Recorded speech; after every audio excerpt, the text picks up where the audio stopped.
أشهد أن لا إله إلا الله وحده لا شريك له وأشهد أن محمدا عبده ورسوله أما بعد فأعوذ بالله من الشيطان الرجيم بسم الله الرحمن الرحيم الحمد لله رب العالمين الرحمن الرحيم مالك يوم الدين إياك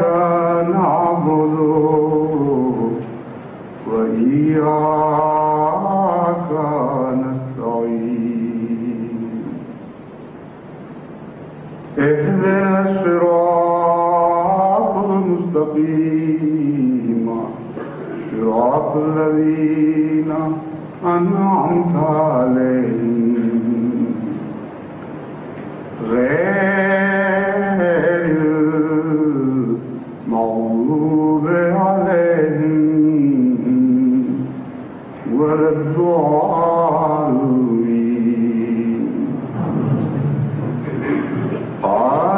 قالوا يا نوح قد جادلتنا فأكثرت جدالنا فأتنا بما تعدنا إن كنت من الصادقين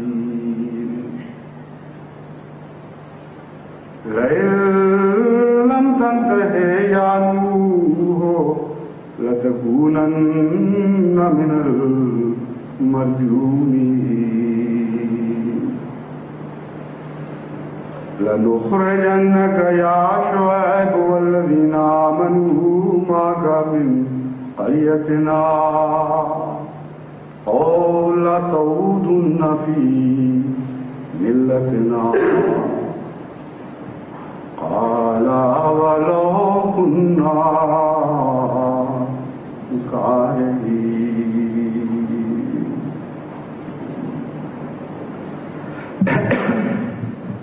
ہمارا غیر احمدی علماء کے ساتھ جو اختلاف ہے کی تفاصیل پر غور کر کے دیکھیں تو یہ ایک عجیب بات سامنے آتی ہے کہ بنیادوں پر اتفاق ہوتے ہوئے بھی اور 100% اتفاق ہوتے ہوئے بھی بنیادی اختلافات موجود ہیں. یہ حیرت انگیز تضاد ہے جو بظاہر سمجھ نہیں آ سکتا، لیکن جب میں اس کی تفصیل بیان کروں گا تو آپ حیران رہ جائیں گے کہ بالکل یہی صورت ہے. یعنی بنیادوں پر 100% اتفاق ہے، اس کے باوجود آپس میں بنیادی اختلافات انہی امور پر موجود ہیں جن میں بنیادی اتفاق ہے. مثلا غیر جماعت علماء جو یہ اعلان کرتے ہیں کہ مرتد کی سزا قتل ہے اور قرآن سے ثابت ہے اور تبلیغ کی اجازت نہیں دی جا سکتی، یعنی باطل کو یہ اجازت نہیں دی جا سکتی کہ حق کو تبلیغ کرے. اس میں ہمارا اور ان کا کوئی بھی بنیادوں میں اختلاف نہیں، کیونکہ یہ امر واقعہ ہے کہ قرآن سے ثابت ہے. 100% قطعی طور پر ثابت ہے کہ جب سے مذہب کی تاریخ معلوم ہے ہمیشہ سے یہی دستور چلا آیا ہے کہ مرتد کی سزا قتل قرار دی گئی اور تبلیغ کی اجازت نہیں دی گئی ان کی طرف سے جو اپنے آپ کو حق پر سمجھتے تھے اور دوسرے کو باطل پر سمجھتے تھے. تو جماعت احمدیہ اس حقیقت کا کیسے انکار کر سکتی ہے جو قرآن سے ثابت ہو اور مذہب کی تاریخ 100% اتفاق کے ساتھ اس کے حق میں گواہی دیتی ہے۔ جن آیات کریمہ کی میں نے تلاوت کی ہے متفرق صورتوں میں سے، ان میں اسی مضمون کو بیان کیا گیا ہے۔ مثلا حضرت نوح کو مخاطب کر کے ان کی قوم نے کہا قد جادلتنا فاکثرت جدالنا، اے نوح تو نے بہت تبلیغ کی اور کر لی، ہمیں بہت جھگڑا کیا ہم سے، حد ہی کر دی ہے تو نے تبلیغ کی، لیکن اب مزید اجازت نہیں دی جا سکتی۔ اب تو یہی ہوگا کہ جس چیز کا تو دعویٰ کرتا ہے کہ تمہیں بطور سزا ملے گی، اب اپنے رب کو پکارو اور سزا کی دعائیں کرو، اس سے زیادہ ہم مزید تمہیں تبلیغ کی اجازت نہیں دے سکتے۔ تو جب قرآن کریم بتا رہا ہے کہ وہ لوگ جو اپنے آپ کو حق پر سمجھتے تھے، انہوں نے ان لوگوں کو جن کو وہ باطل پر سمجھتے تھے تبلیغ کی اجازت نہیں دی، تو ہم کیسے کہہ سکتے ہیں کہ قرآن کریم میں یہ موجود نہیں کہ تو بنیادی فکر ہے؟ پھر یہ کہنا کہ مرتد کی سزا قتل نہیں ہے، یہ بالکل غلط بات ہے۔ قرآن کریم سے ثابت ہے کہ مرتد کی سزا قتل ہے، یعنی بعض لوگوں کے نزدیک، اور مذہب کی تاریخ اس کو ثابت کرتی ہے۔ چنانچہ اگلی آیت میں جو میں نے تلاوت کی تھی، اس میں اللہ تعالیٰ فرماتا ہے، حضرت نوح کو مخاطب کر کے ان کی قوم نے کہا کہ اب تو تیرا علاج سوائے اس کے کوئی نہیں ہے کہ تجھے سنسار کر دیا جائے، کیونکہ تبلیغ سے تو باز نہیں آ رہا اور مرتد کرتا چلا جا رہا ہے، باتوں سے نہیں مانا، اس لیے اب ہمیں مقابل پر عمل کرنا پڑے گا۔ یہ کیسے ہو سکتا ہے کہ حق کھلی چھٹی دے دے فتنے کی اور باطل کھل کھیلے اور جو چاہے کرتا چلا جائے حق کے ساتھ؟ یہ تو اجازت نہیں دی جا سکتی۔ اس لیے چونکہ ہم تمہیں باطل پر سمجھتے ہیں اور چونکہ ہم یقین رکھتے ہیں کہ ہم حق پر ہیں، اس لیے ہمارا حق ہے کہ ہم تمہیں زبردستی روکیں، تمہیں فتنہ پھیلانے میں کوئی کسر چھوڑی نہیں ہے، باز نہیں آ رہا ہے، سمجھایا تمہیں کئی دفعہ کئی طریقے سے کہ بس کرو کافی ہو گئی، لیکن رک نہیں رہے۔ تو اس فتنے کا تو پھر یہی علاج ہے کہ تمہیں سنسار کر دیا ہے۔ حضرت شعیب کی قوم نے بھی ان سے یہی سلوک کیا۔ چنانچہ قرآن کریم سے پتہ چلتا ہے کہ انہوں نے کہا لَنُخْرِجَنَّكَ يَا شُعَيْبُ وَالَّذِينَ آمَنُوا مَعَكَ، اے شعیب تمہارا ہم نے یہ علاج سوچا ہے کہ تمہیں سنسار تو نہیں کریں گے، لیکن تمہیں اپنے گھروں سے بے وطن کر دیں گے، تمہارے تمام شہری حقوق چھین لیں گے، اور لَتَعُودُونَ فِي مِلَّتِنَا، یا تمہیں واپس ہماری ملت میں لوٹ کر آنا ہوگا، یعنی ارتداد کی یہ بھی سزا سوچیں گے۔ وہ کیسے رہ گئے؟ اولو کنا کارہین، کہ اگر دل نہیں مانے گا تو کیسے تمہاری ملت میں لوٹ آئیں گے؟ لیکن کسی نے ایک نہیں سنی۔ یہی مضمون قرآن کریم آگے بڑھاتا چلا جاتا ہے اور متفرق صورتوں میں قصص انبیاء کے طور پر جو واقعات بیان فرماتا ہے، اس میں یہی مضمون مختلف رنگ میں، مختلف شکلوں میں، مختلف مواقع کے اوپر قرآن کریم کھولتا چلا جا رہا ہے۔ فرماتا ہے اس کے بعد ابراہیم کی باری آئی اور ابراہیم سے بھی یہی کہا، خود اس کے چچا آزر نے، جسے باپ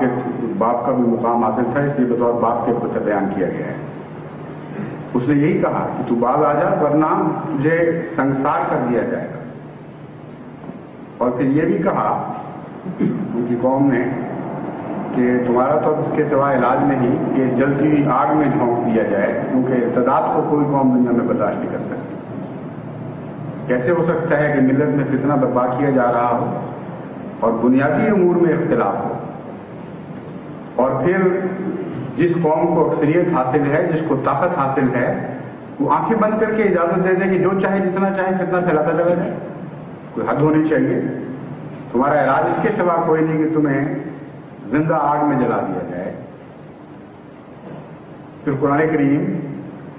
حضرت شعیب کے علاوہ صالح کا بھی ذکر فرماتا ہے، ہود کا بھی ذکر فرماتا ہے، حضرت لوط کا بھی ذکر فرماتا ہے، اور ہر طرح پھیر پھیر کر کے آیات کے ذریعے اس بات کو ثابت کرتا چلا جاتا ہے کہ مذہب کی معروف تاریخ سے لے کر حضرت اقدس محمد مصطفیٰ صلی اللہ علیہ وسلم کے زمانے تک ہمیشہ انسان نے یہ حق اپنے لیے اختیار کیا، اسے اپنایا اور اس پر عمل کیا۔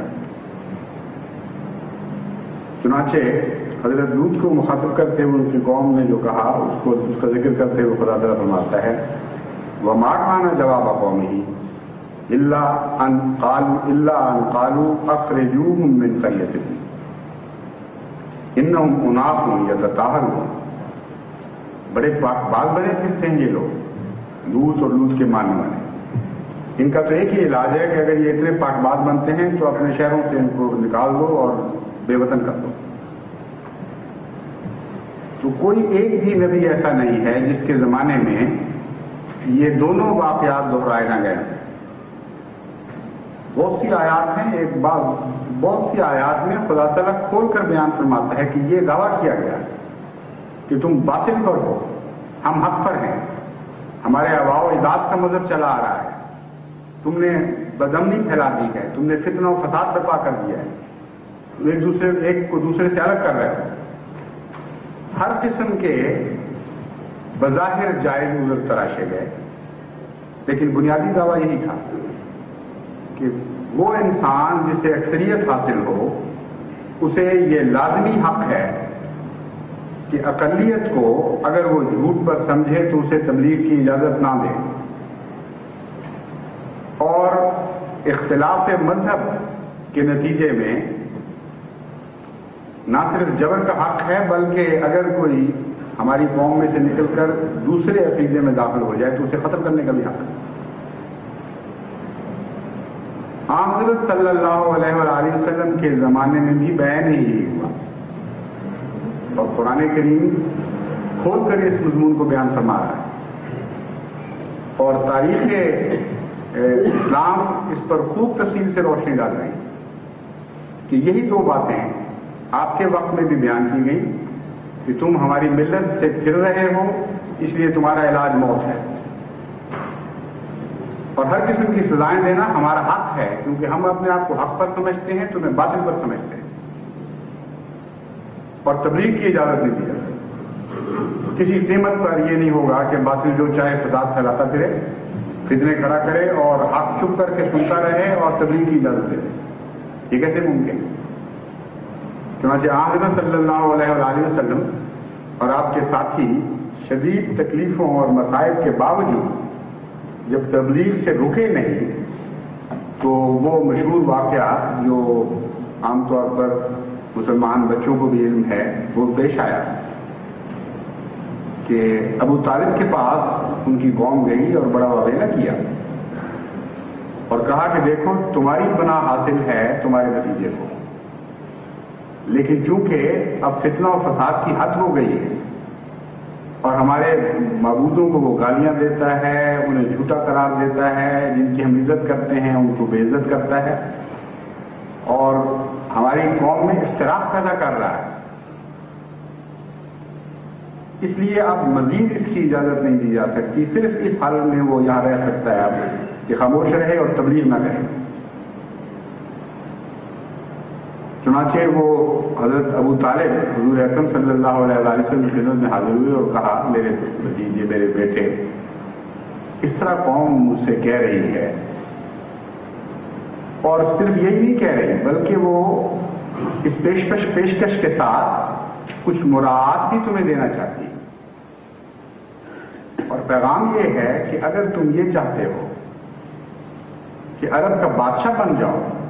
تبلیغ کا مقصد یہی ہوگا کہ ساری قوم تمہارے پیچھے لگ جائے، تمہیں اکثریت حاصل ہو جائے اور حکومت کے بھوکے ہو، تمہیں حکومت عطا ہو جائے،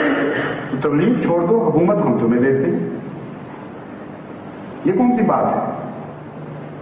حکومت سے ہمیں کوئی اختلاف نہیں، حکومت ہم دینے کے لیے تیار ہیں۔ وہ قوم موجودہ زمانے کی قوموں سے اس لحاظ سے ضرور مختلف تھی۔ آج کل کہتے ہیں حکومت نہیں دینی اور جو مرضی کر لو، لیکن ان قوموں میں اتنی عقل تھی کہ اصولوں کی حفاظت کرتے تھے۔ وہ کہتے تھے ہمیں اصولی اختلاف ہے، حکومت کی لالچ نہیں، اس لیے حکومت بے شک لے لو لیکن اصول نہیں ہم توڑنے دیں گے. بہرحال بہت بہتر نمونہ تھا اصلاح. چنانچہ حضرت ابو طالب نے پیغام جاری رکھا اور فرمایا کہ دیکھو وہ یہ بھی کہتے ہیں کہ اگر تمہیں دنیا کی حسین ترین عورت چاہیے ہو، کیونکہ انسانی زندگی کی جو دوڑ ہے، جو جد و جہد ہے، اس میں حکومت بھی ہے اور عورت کی تمنا بھی ہوتی ہے، اور بے انتہا فساد جو سوسائٹیوں میں پھیلا ہوا ہے اس میں یہی چاہت پیچھے سے کام کر رہی ہے. چنانچہ کیسا اچھا نفسیاتی نظریہ کیا انہوں نے کہا تم انگلی رکھو اور عرب کی حسین ترین دوشیزہ ہم تمہاری خدمت میں حاضر کر دیں گے، لیکن تبلیغ سے باز آ رہا. پھر انہوں نے کہا کہ ایک تیسری چیز جس سے ساری دنیا میں فساد برپا کر رکھا ہے وہ دولت ہے. تو ہو سکتا ہے ان کی خواہش یہ ہو کہ عربوں میں تبلیغ کر کے جب حکومت بنا لوں گا تو سارے عرب کی دولت سمیٹ لوں گا، دکانداری بنانی. چنانچہ انہوں نے کہا کہ اگر دولت کی بحث ہے تو پھر فساد چھوڑو، دولت ہم دینے کے لیے حاضر ہیں. سارے عرب کی دولت تمہارے قدموں میں نشاور کر رہے ہیں، لیکن تم خاموش ہو. آن صلی اللہ علیہ وسلم خاموشی سے اور بڑے درد سے اس بات کو سنتے رہے. اور پھر فرمایا کہ اے میرے چچا، معلوم ہوتا ہے آپ مجھے پناہ دیتے دیتے تھک گئے اور اب چاہتے ہیں کہ اپنی پناہ کو اٹھا لیں، لیکن حقیقت یہ ہے کہ مجھے تو آپ کی پناہ کی ضرورت نہیں، مجھے تو میرے خدا کی پناہ کی ضرورت ہے. اور اس بات کی کوئی پرواہ نہیں کہ آپ اپنی پناہ ہٹاتے ہیں، اور کوئی شکوہ نہیں، آپ اپنی پناہ کو دور کر لیجیے. مگر جہاں تک ان کے پیغام کا تعلق ہے، خدا کی قسم اگر یہ سورج کو میرے دائیں ہاتھ پر بھی لا کر رکھ دیں اور چاند کو میرے بائیں ہاتھ پر لا کے بھی رکھ دیں تب بھی میں تبدیل اسلام سے باز نہیں ہوں. یہ جواب تھا حضرت اقدس محمد مصطفیٰ صلی اللہ علیہ وسلم. اس دور تک جو سید الانبیاء کا دور ہے اس وقت تک تو یہ دستور نہیں بدلا تھا. ہم یہ کہتے ہیں کہ تمہیں بھی اتفاق ہے، یہ تاریخ متفق علیہ ہے، قرآن کی بیان کردہ ہے اور سنت نے اس کی حفاظت فرمائی. اختلاف صرف اتنا ہے کہ اب یہ بتاؤ کہ یہ دستور الٹا کس وقت ہے، کب یہ فیصلے ہوئے تھے، کس کتاب میں اس کا ذکر ملتا ہے کہ خدا تعالیٰ نے اچانک اس سارے مضمون کو الٹا دیا ہو. جن لوگوں پر لعنتیں ڈالتا آیا اور ساری تاریخ میں ان لوگوں کا ذکر کر کے ان پر لعنتیں ڈالی ہوں کہ کیسے ظالم لوگ تھے، کہ اس وجہ سے کہ اپنے آپ کو حق پر سمجھتے تھے اور کسی کو باطل پر سمجھتے تھے، انسانی بنیادی حقوق پر صبر رکھ دیا اور باہمی تبادلہ خیالات کی رو کو روک دیا، جس کے بغیر نہ انسانی عقل ترقی کر سکتی ہے، نہ معاشرہ ترقی کر سکتا ہے، نہ صداقت بن سکتی ہے. اور سزائیں تجویز کی اختلاف عقیدہ کے نتیجے میں تبادلہ خیالات، اور وہاں دخل دیا جہاں انسان دخل دے نہیں سکتا، یعنی دل کے اوپر حملہ کیا اور کہا کہ اس دل کو بدلو ورنہ ہم تمہیں ختم کر دیں. کیونکہ ایمان اور یقین کا تعلق تو دل سے ہے، یعنی جسے عام دنیا کی عرف عام میں دماغ بھی کہا جاتا ہے، لیکن قرآنی محاورے میں اسے دل کہتے ہیں. تو کہتے ہیں دل تبدیل کرو ورنہ ہم تمہیں ختم کریں گے. یہ جنگ چلی آ رہی ہے جب سے مذہب کی تاریخ ہمیں معلوم ہے، جس کی قرآن نے حفاظت کی اور اسے بار بار دہرایا، اور ہر مرتبہ قرآن کریم نے یہ نتیجہ نکالا کہ وہ لوگ ہلاک ہو گئے. ما بکت علیہم السماوات والارض، ان کے اوپر آسمان نے پھر آنسو نہیں بہائے.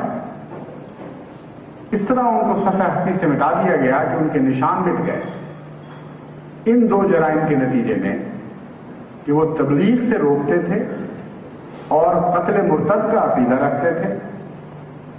اور کہتے یہ تھے بات کو سجا کر اور بنا کر کہ ہمارے آباء و اجداد کا مذہب ہے، ہم حق پر ہیں، تم باطل پر ہو، ہم تمہیں جھوٹا سمجھتے ہیں، کھلم کھلا مفتری سمجھتے ہیں، اس لیے ہمیں یاد ہے. اختلاف ہمارا اور غیر احمدیوں کو صرف اتنا ہے کہ ہم کہتے ہیں یہاں تک تو درست ہے، لیکن یہ بتاؤ کہ یہ دستور بدلا کب ہے کہ حق نے وہ ساری باتیں اختیار کر لی ہوں جس پر لعنتیں ڈالتا ہے، اور باطل کے ذمے وہ ساری خوشنودیاں لگا دی ہوں، وہ اچھے دستور لگا دیے ہوں جس کی قرآن کریم تعریف کرتا چلا آیا کہ بڑے صبر اور حوصلے سے انہوں نے ان باتوں کو برداشت کیا۔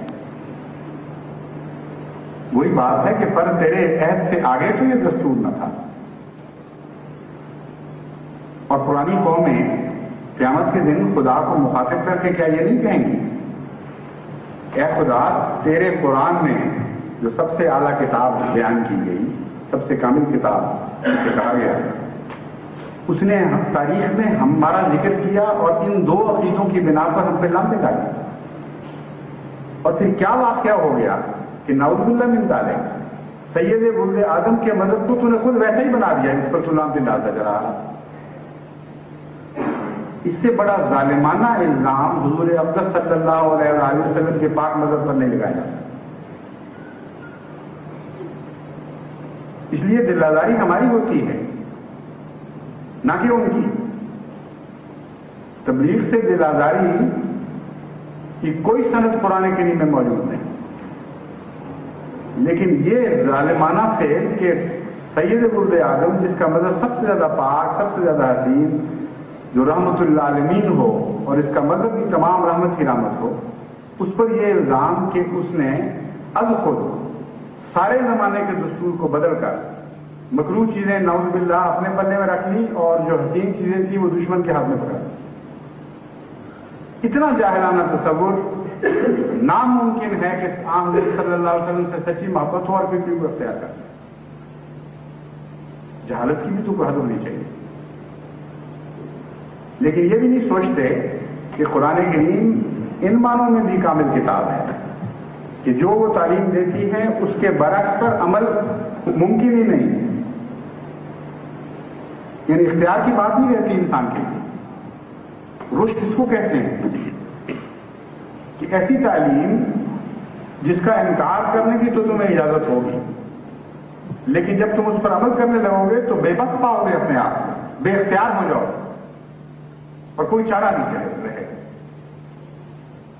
چنانچہ دیکھیے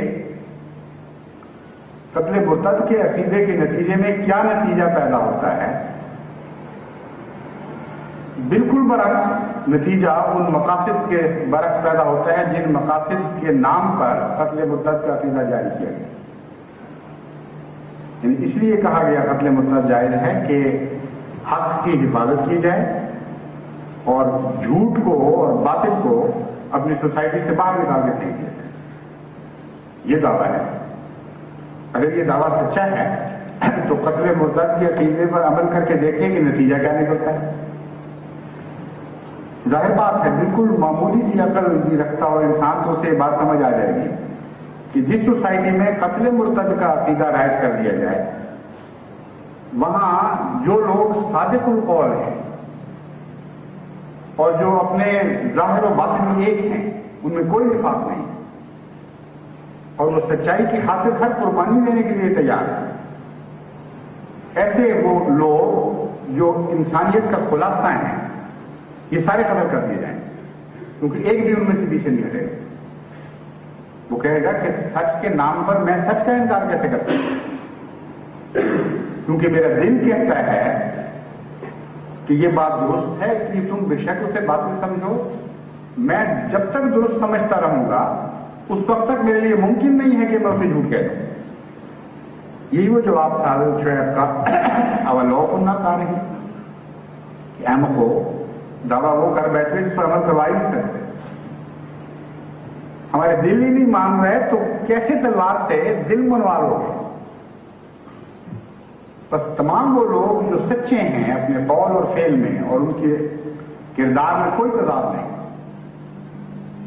وہ اصول کے رسیاں ہیں اور اصولوں پر قائم رہنا جانتے ہیں،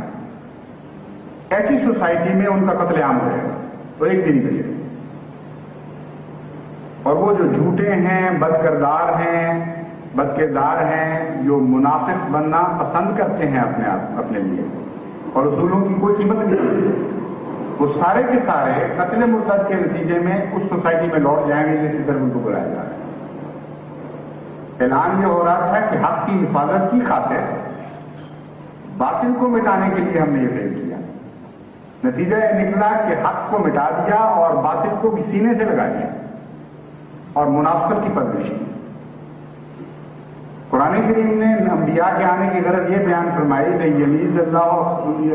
الخبیث من الطیب، کہ اللہ تعالیٰ خبیث چیز کو طیب سے الگ کر دے، اور اس عقیدے نے قتل مرتد کے عقیدے نے نتیجہ کیا پیدا کیا کہ خبیث کو الگ نہیں ہونے دینا۔ اگر وہ بھی کیا تھا ہم بات کہیں تو واپس لے آؤ اور اچھی طرح طیب میں ملا دو، تاکہ کچھ سمجھ نہ آئے کہ دانا صاف کون سا ہے اور گندا کون سا ہے۔ یہ نہیں سوچا کہ ایک قطرہ پیشاب کا بکری کا اگر دودھ میں مل جائے یا ایک نہیں مل جائے تو سارا گندا ہو جائے۔ جتنی محنت کی تھی انبیاء نے، اتنی قربانیاں دی تھی، اور سب سے بڑھ کر حضرت محمد مصطفیٰ صلی اللہ علیہ وسلم نے محنت فرمائی اور قربانیاں دی، اس ساری محنت کو اس ایک عقیدے کے ذریعے ضائع کر دیا، بلکہ بالکل برعکس نتیجہ پیدا کر دیا۔ وہ کمائی محنت کی جس کے نتیجے میں خبیث الگ ہو رہے تھے اور پاکیزہ الگ ہو رہے تھے، اور اس کے لیے ایک باقاعدہ دستور العمل جاری کیا گیا تھا، اور وہ دستور العمل یہ تھا کہ پاکیزہ کے لیے ضروری قرار دے دیا کہ سختی کی چھاننیوں میں سے گزرو، تکلیفوں اور مصیبتوں میں سے نکل کے دکھاؤ، تب ہم مانیں گے تم پاکیزہ۔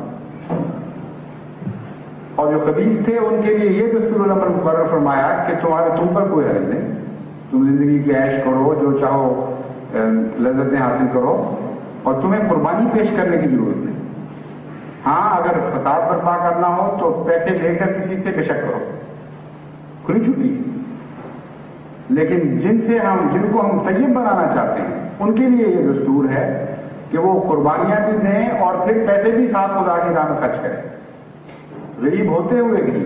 اپنے آپ کو لٹائیں اللہ کی راہ میں۔ یہ دستور العمل تھا جو ہمیشہ سے چلا آ رہا ہے، اور حضرت صلی اللہ علیہ وسلم کے زمانے تک جاری رہا اور اب پھر جاری ہے۔ ان کی نظر میں جن کی نظر اندھی نہیں ہو گئی ان کو تو نظر آ رہا ہے۔ تو اس ساری محنت کو جو تاریخ کی گہرائیوں میں پیوست چلی آ رہی ہے، اس کو آنن فانن باطل کر کے بالکل برعکس نتیجہ پیدا کرتا ہے کہ نہیں، باطل کو حق سے الگ نہیں ہونے دیا جائے، مار کر، جوتیاں مار کر، تکلیفیں دے کر، قتل کر کے، زندہ جلا کر، گھروں سے نکال کر، سب ہتھیار استعمال کر کے واپس لے آیا جائے گا اپنی ملت میں، اور کہا جائے گا تم یہی سچتے تھے، یہی آئے، اور جو سچے ہیں ان کو قتل و غارت کر کے ختم کر دیا جائے۔ یہ ہے وہ دستور جس کے اوپر بڑے بڑے وقت کے علماء اتنی لمبی لمبی تقریریں کر رہے ہیں، حیرت ہوتی ہے ان کو دیکھ کر، ان کی شکلیں دیکھ کر، یہ کہہ کے رہے اس کی طرف منسوخ ہو رہا ہے۔ جہاں تک تبلیغ کا تعلق ہے، اس میں بھی کیونکہ قرآن کی تعلیم کے خلاف بات ہے اس لیے نہیں چل سکتی۔ میں نے ایک دفعہ بڑی تفصیل سے غور کر کے دیکھا تو حیران رہ گیا کہ قرآنی تعلیم کا یہ امتیاز ہے قریب دنیا کی ہر دوسری تعلیم کہ اس تعلیم کو چھوڑ کر اگر تم عمل کرنے کی کوشش کرو گے تو ناکام ہو جاؤ گے، عمل کر ہی نہیں سکتے، اور عمل کرو گے اگر زبردستی تو نتیجہ الٹ نکلے۔ اس کو کہتے ہیں حق کا کھلم کھلا بینات کے طور پر واضح ہو جانا، یعنی کسوٹی ہے کہ آپ استعمال کر کے دیکھ لیں، اسلامی تعلیم کو چھوڑ کر برعکس اختیار کریں، نتیجہ الٹ جائے گا صاحب۔ بس یقین ہو گیا کہ یہ تعلیم اپنی تمام تفاصیل میں سچی ہے۔ تبلیغ کے متعلق دیکھیے کہ وہاں بھی ایک صورتحال نظر آئے گی، ان کو اتنی دی جا سکتی کہ حق کو تبلیغ کرے، کیا اس کے نتیجے میں اس کا برعکس بھی درست ہے کہ حق کو اجازت نہیں دی جا سکتی کہ باطل کو تبلیغ کرے؟ کہتے ہیں نہیں، بالکل درست نہیں، حق کا حق ہے کہ باطل کو تبلیغ کرے۔ یہاں تک تو بات سمجھ میں آ گئی۔ آگے چلیے، تبلیغ کیسے کرے؟ باطل کو جا کے کہے کہ تم یہ بات مان جاؤ، اور اگر نہیں مانو گے تو ڈنڈے ماریں گے، اور اگر نہیں ماننی تو نہ مانو، لیکن آگے سے جواب دینے کا حق تمہیں کوئی نہیں۔ تمہیں سمجھ آئے یا نہ آئے تم خاموشی سے سنتے رہو۔ یہ تبلیغ کا دستور کہاں سے لیا گیا ہے؟ یہ تو ساری پرانی تاریخ اس دستور کو جھٹلا رہی ہے۔ بحثیں ہوا کرتی تھی، بلکہ بڑا نتیجہ تھا۔ پرانی تاریخ ہمیں یہ بتاتی ہے کہ انبیاء دلائل پیش کرتے تھے اور وہ ڈنڈوں پر آ جاتے تھے مخالفین، اور وہ کہتے تھے کہ بس کرو اب ورنہ آیا ڈنڈا، اور انبیاء کہتے رہ جاتے تھے کہ تبلیغ کرو ہمیں، ہاتھوں برہانکم ہاتھوں برہانکم۔ ایک جگہ نہیں، متعدد جگہ قرآن کریم میں یہ آیت موجود ہے اسی مضمون کی، کہ بار بار انبیاء کہتے رہے کہ دلیل تو لاؤ بھائی، دلیل سے بات کرو۔ وہ کہتے تھے دلیل ہم نہیں جانتے، اب کافی ہو گئی ہے، ہم ڈنڈا اٹھائیں۔ تو یہ تبلیغ تھی انبیاء کی نعوذ باللہ من ذالک، کہ وہ کہتے تھے کہ مانو ورنہ ہم اٹھاتے ہیں ڈنڈا، اور یہ چل نہیں سکتے۔ یہ تو ویسی تبلیغ ہے جیسے ملکہ وکٹوریہ کا بت تھا، جو کسی زمانے میں لاہور میں چیرنگ کراس کا نصب ہوتا تھا۔ اس کے ایک ملکہ وکٹوریہ میں کسی اور بادشاہ کا تھا، اس کے ایک ہاتھ میں تلوار تھی اور ایک ہاتھ میں قلم تھا، اور انسکرپشن یہ بتاتی تھی کہ باتوں سے مان جاؤ ورنہ تلوار گرے گی، اور زبردستی تمہیں ٹھیک کریں گے۔ یہ برٹش حکومت کا خلاصہ تھا جو اس بدھ کی شکل میں بیان کیا کہ زبان سے مانو ورنہ لاتوں کے بھوت باتوں سے نہیں مانتے، پھر لاتیں بھی آئیں گی پیچھے۔ تو یہ وہ انگریزی قوم کی تبلیغ تھی جو نعوذ باللہ من ذالک قرآن کریم نے اختیار کر لی، یہ جسے سنت انبیاء فرمایا نعوذ باللہ من ذالک۔ بالکل نہیں، وہ تبلیغ جو تم کہتے ہو چل ہی نہیں سکتی۔ بس اگر یہ کہو گے کہ ہماری باتیں سنو اور جواب میں تمہارے ذہن میں کوئی بھی خیال ہے اس کو تمہیں بتانے کا حق نہیں، تو پھر تبلیغ کا راستہ عملاً بند کر دیا، یعنی حق کی تبلیغ کا راستہ بند کر دیا۔ کیونکہ جب تک شکوک بیان نہ کیے جائیں اس وقت تک کسی انسان پر تبلیغ کارگر نہیں ہو سکتی۔ تو کہنا یہ چاہتے تھے کہ باطل کی تبلیغ کا راستہ بند کر رہے ہیں، نتیجہ یہ نکالا کہ حق کی تبلیغ کا راستہ بند کر دیا اپنے ہاتھوں سے۔ بالکل برعکس نتیجہ ہے۔ اور اگر اجازت دے دیں ان کو بولنے کی تو پھر ہاتھ کیا آیا؟ وہ جب جواب دیں گے وہی تو ان کی توحید ہے۔ جب وہ کہیں گے کہ میاں ہمیں یہ سمجھ نہیں آ رہی، ہمیں تو کہ قرآن کریم یوں لگتا ہے کہ یہ کہہ رہا ہے، تو کیا وہ تبلیغ نہیں ہوگی؟ تو کس طرح بند کریں گے؟ ناممکن ہے سوائے اس کے کہ خودکشی کی جائے اور تبلیغ کا بالکل برعکس نتیجہ پیدا کر دیا جائے۔ اس وقت تک یہ قانون جاری نہیں ہو سکتا کسی ملک میں۔ کتنا عظیم الشان کلام ہے خدا کا، کیسا حسین اور کامل ہے کہ برعکس اختیار کرنے کی اجازت ہی نہیں دیتا۔ زور لگا کے دیکھ لو تم ناکام اور نامراد رہ جاؤ گے، اور قرآنی تعلیم کے برعکس تعلیم کو جاری نہیں کر سکتے۔ یہ جاری کرو گے تو برعکس نتیجے بھی صاف حاصل کرو گے، اپنے مقصد کے نتائج حاصل نہیں کر سکتے۔ لیکن جب قوموں کی عقلیں ماری جاتی ہیں تو پھر لیگ ہوا کرتا ہے۔ اصل بات یہ ہے کہ یہ بھی نہیں سوچا جا رہا کہ اس کے دوسرے لوازمات کیا ہیں اور اس کے بعد میں پیدا ہونے والے اثرات دنیا پر کیا ہوں گے۔ امر واقعہ یہ ہے کہ سارے عالم میں اسلام کی تبلیغ بند کرنے کی اس سے بہتر ترکیب کسی ظالم کو نہیں سوچ سکتے، کیونکہ اگر ایک ملک میں کوئی انسان اپنی اکثریت کی بنا پر یہ حق منوا لے کہ چونکہ ہم اکثریت میں ہیں اور ہم حق پر ہیں، یہ یقین رکھتے ہیں اپنے آپ سے ہم حق پر ہیں، حق پر ہونے کا انسانی نسبت کے لحاظ سے اس سے زیادہ معنی کیا ہی نہیں جا سکتا، کیونکہ ایبسولوٹ اور غیر مشروط فیصلہ سوائے خدا کے کوئی نہیں کر سکتا۔ لیکن یہ ضرور ہے کہ بہت سے انسان بعض باتوں پر پیدا ہوتے ہیں، ورثے میں حاصل کرتے ہیں، اور موت تک وہ کامل یقین اس بات کا رکھتے ہیں کہ ہم حق پر ہیں۔ اور ہمارے مخالفین باطل پر ہیں، اور ایک لمحہ کے لیے بھی ان کو اس بات پہ شک نہیں پڑتا۔ تو اگر کسی دنیا کے کسی ملک میں کوئی اکثریت یہ فیصلہ کرے کہ چونکہ عقلاً باطل کو یہ اجازت نہیں دی جا سکتی کہ حق میں فتنہ پھیلائے اور پھسلا کر اور کئی طریقے اختیار کر کے ہمارے آدمی توڑنے شروع کر دیں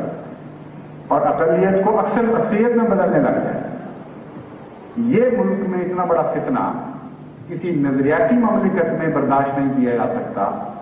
یہ نظریاتی مملکت کا محاورہ بھی اشتراکیوں سے ایسا سیکھا ہے بعض لوگوں نے کہ عقلیں گم ہو گئی ہیں، سوچتے ہی نہیں کہ یہ کیا محاورہ ہم نے اختیار کر لیا ہے، اور چونکہ رائج ہو چکا ہے اس لیے بغیر سوچے سمجھے سے تعلیم یافتہ لوگ بھی اس کو چپ کر کے تسلیم کر رہے ہیں۔ نظریاتی مملکت کہ کسی نظریاتی مملکت میں اس نظریے کے خلاف بات تسلیم نہیں کی جا سکتی، یعنی اس کو اجازت نہیں دی جا سکتی۔ کل تک تو اشتراکیوں کو ظالم قرار دیتے تھے، کہتے تھے حد ہو گئی، اندھیر نگری ہے کہ نظریات کے اوپر پہلے بٹھا دیے، اور آج یہ اتنا مچا ہوا محاورہ بن گیا ہے کہ بڑے بڑے بظاہر تعلیم یافتہ لوگ بھی اسے باقاعدہ دلیل کے طور پر پیش کرتے ہیں کہ نظریاتی مملکت میں اجازت نہیں جا سکتی، کیونکہ یہ اس کے پس منظر میں بعض بڑی طاقتیں کام کر رہی ہیں، مذاہب سے کھیل رہی ہیں، اس لیے ان کی انٹیلیجنس کے بنائے ہوئے معاملے ہیں سراسر، اس سے زیادہ ان کی کوئی حقیقت نہیں۔ بہرحال اس اصول کو اگر تسلیم کر لیا جائے تو یہ تسلیم کیے بغیر یہ اصول تسلیم ہو ہی نہیں سکتا کہ انسان کو حق ہے کہ جس بات کو حق سمجھے اور یقین کرے، اگر اس کا زور چلے تو اس کے برعکس بات سننے سے بھی انکار کر دے اور سنوانے کی اجازت بھی نہ دے، سنانے کی اجازت بھی نہ دے اور کسی کو سننے کی بھی اجازت نہ دے۔ یہ بنیادی حق جب تک انسان کا تسلیم نہ ہو کسی مذہب کو اس کے اختیار کرنے کی اجازت دی نہیں جا سکتی۔ تو جب آپ تسلیم کر لیں گے تو وہاں تو تبلیغ اسلام اس طرح بند ہو گئی ملک میں کہ اگلے کو بیچارے کو بولنے کی اجازت نہیں، وہ بولے گا تو مار کھائے گا، نہ بولے گا تو ایمان گوائے گا، اس بیچارے کے لیے تو نہ جائے مانگن نہ پائے رفتن، کوئی صورت ہی نہیں رہتی سوائے اس کے کہ دل میں مذہب سے متنفر ہونا شروع ہو جائے اور کہ یہ سارا قصہ ہی بکواس ہے، ظلم اور خدا کے نام پر ہم کیسے مان سکتے ہیں۔ تو وہاں تو ناکام ہو گیا ہے، اور غیر ممالک کا جہاں تک تعلق ہے وہ اس حق کو استعمال کریں گے۔ چنانچہ ہندوستان ہے، وہاں ہندو اکثریت ہے اور وہ اپنے آپ کو حق پر سمجھتے ہیں اور مسلمانوں کو بالکل باطل سمجھتے ہیں، اور ان کی کتاب کی تعلیم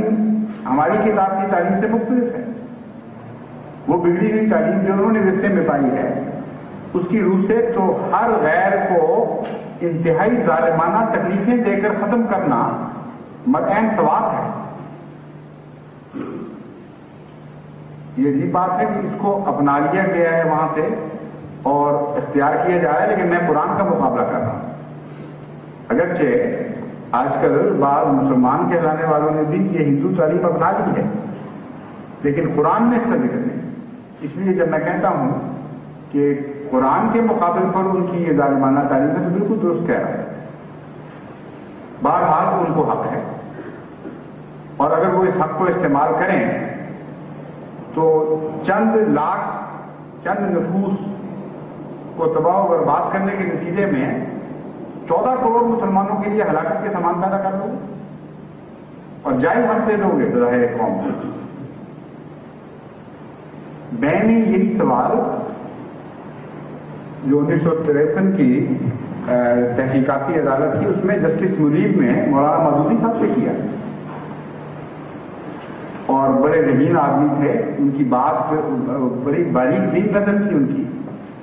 انہوں نے مولانا مودودی صاحب سے سوال کیا کہ مولانا آپ یہ کہتے ہیں کہ یہ حق حاصل ہے ہمیں کہ چونکہ ہم حق پر ہیں اس لیے باطل کو نہیں پلٹنے دیں گے اور باطل کے خلاف ڈنڈا استعمال کریں گے، اور یہ عقلی حق بنیادی انسان کو حاصل ہے۔ اگر یہ بات درست ہے تو انہوں نے پوچھا کہ آپ کے ہمسائے میں ہندوستان ہے کیا ہندوؤں کو بھی آپ یہ حق دیں گے یا ان کو انسانیت سے ہی خارج کر دیں گے؟ تو مولانا مودودی نے فرمایا کہ ہاں، ہندو کو بھی ہم حق دیں گے۔ انہوں نے کہا بہت اچھا، اگر ہندو کو حق دیں گے تو وہ آپ کو اچھوت بنائے گا اپنے مذہب کے مطابق، اور یہ مظالم کرے گا، اور اگر گزرتے ہوئے کسی وقت آپ کے کان میں ریل کی آواز پڑ جائے تو سیسا پگھلا کر اس کان میں ڈالا جائے گا۔ اگر سایہ پڑ جائے کسی ہندو کے کھانے کی جگہ پر تو عذاب دے کر مروایا جائے گا۔ اور یہ تفاصیل ہیں، یہ ہندو مذہب ہے، وہ اپنے آپ کو حق پر سمجھتے ہیں،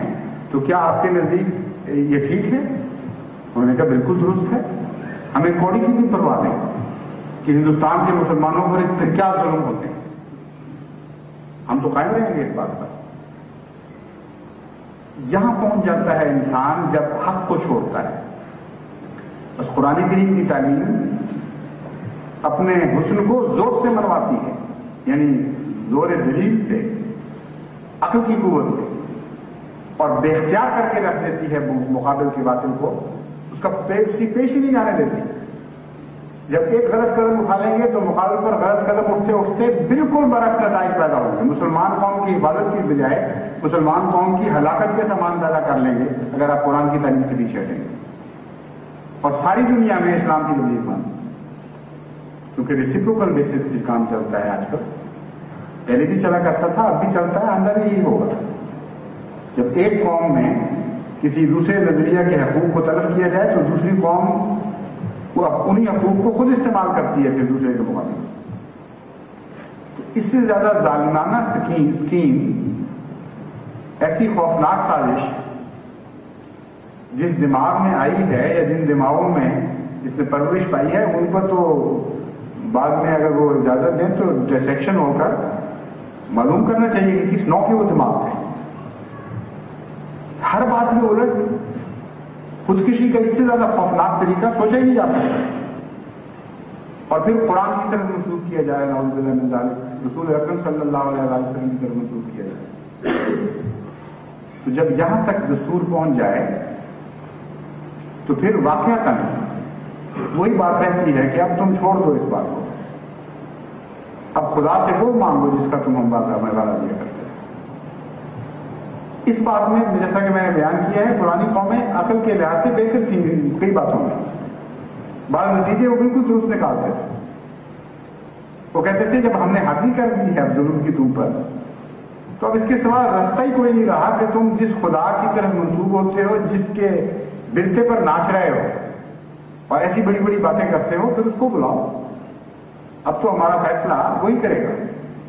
اور قرآن ان کے اس دعوے کو تسلیم کرتا ہے اور یہی اعلان کرتا تھا کہ ہاں پھر یہی ہوگا، اب تمہارا اور ہمارا معاملہ ختم ہے، اب ہمارے خدا کا اور تمہارا معاملہ ہے، اور پھر تم سے وہی سلوک کرے گا جو اس سے پہلے اس کردار کے لوگوں سے سلوک ہوتا چلا ہے۔ اس لیے دعائیں بہت کریں، کثرت سے کریں، ابھی یہ مضمون آگے بڑھ رہا ہے، رک نہیں گیا۔ جو دلوں میں بوجھ ہیں وہ ابھی پوری طرح کھل کر نہ باہر آئے ہیں، نہ ان کی پیاس نہیں ہے، کیونکہ جہنم کی یہ تاریخ قرآن کریم نے بتائی ہے کہ اس کی پیاس نہیں ملا کرتی، اور یہ ایسی ایک لازمی حقیقت ہے، ایسی غیر مبدل حقیقت ہے کہ ہمیشہ کے لیے یہ دستور جاری ہے، کوئی اس کو بدل نہیں سکتا، کہ محبت کی پیاس تو بجھ جایا کرتی ہے وقت سے، لیکن نفرت کی پیاس انتقام کے باوجود نہیں بجھا کرتی، بھڑک جاتی ہے۔ کہتے ہیں اور بھی کچھ ہو، حل طرح سے جب پوچھا جاتا ہے تو کہتی ہے حل میں مزید، کہ اللہ میاں ابھی کہاں، کچھ اور ڈال، ہماری آگ میں ذرا اور بھی بھڑکن پیدا ہو تو زیادہ لطف آئے۔ تو یہ سلسلہ ختم نہیں ہوا، خدا کی تقدیر کے سوا کوئی طاقت نہیں ہے جو اس سلسلے کو ختم کر سکے،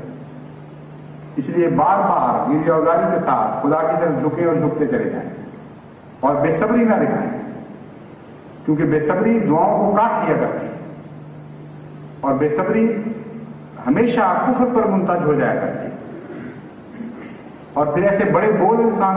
بولنے لگ جاتا ہے کہ ہم تو مٹ گئے سجدوں میں، ہم تو اتنا روئے، کہاں تھا وہ خدا، وہ تو کہیں نہیں آیا ہماری ملک سے. بےصبری تو پھر وہیں پہنچا دے گی جہاں شیلے کو جو انگریز پوئٹ تھا اس کو بےصبری نے پہنچایا. چند غاروں میں جا کے آوازیں دیں کہ خدا ہے کہ نہیں ہے، اور گونج پیدا ہوتی گئی اور اس سے سوا اس کو کچھ حاصل نہ ہوا. اور تھوڑی دیر کے بعد اعلان کر دیا میں تو سب غاروں میں پھر آیا ہوں، آوازیں دے آیا ہوں، خدا کو.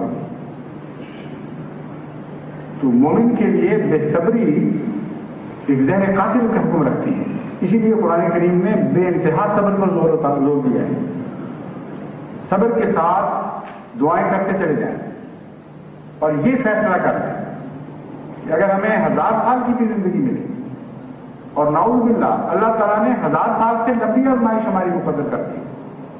تو ہم اپنے رب کا دامن نہیں چھوڑیں گے اور کوئی کلمہ کفر اس کے مقابلے پر نہیں کہیں گے. ہم بندگی کا حق ادا کرتے رہیں گے اور یاد کرتے رہیں گے اے مالک تو اپنی مالکیت کے حق جب چاہے ادا کرے، ہمارا کچھ نہیں. یہ روح آپ پیدا کریں گے، پھر دیکھیں کہ خدا تعالیٰ کس طرح کائنات کو آپ نے خالق تبدیل کر دیں.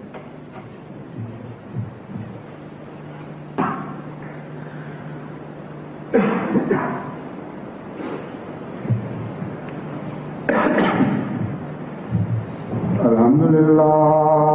نحمدہ ونستعینہ ونستغفرہ ونؤمن بہ ونتوکل علیہ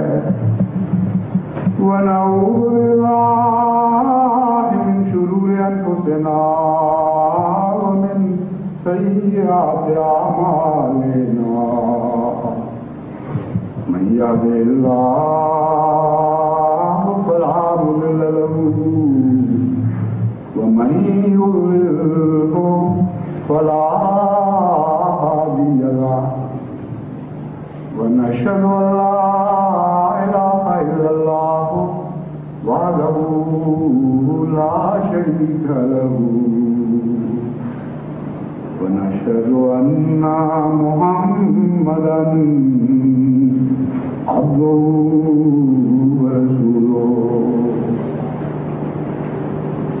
دو جنازے غائب ہیں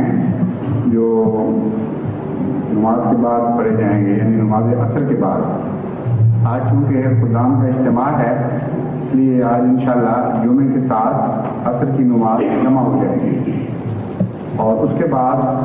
دوست یہاں بیٹھے رہیں اور دوست کھڑے ہو جائیں، دوبارہ سب بندی بنا کر لیں تاکہ 2 نماز جنازہ پڑھے جائیں گے غائب. ایک محمد ادریس ہیں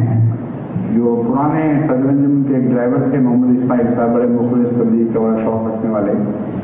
ان کا 22 سالہ جوان بیٹا ان ہنگاموں کے دوران پہاڑی پر ڈیوٹی دے رہا تھا، تو وہاں کہیں پاؤں رپٹ گیا اس کا اور پہاڑی سے گر کے کیونکہ جام بحق نہیں ہو سکا سب سے.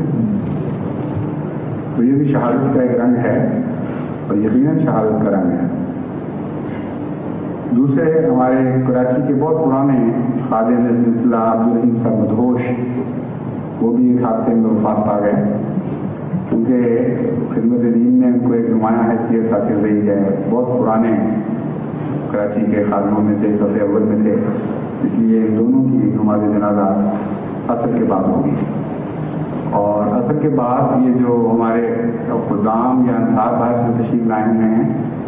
ان میں سے جو غیر ملکی یعنی پاکستان کے نقطۂ نگاہ سے غیر ملکی اور جن ملکوں سے آئے ہیں وہاں کے ملکی ہیں حقیقی، وہ مجھے مل لیں فوراً بعد.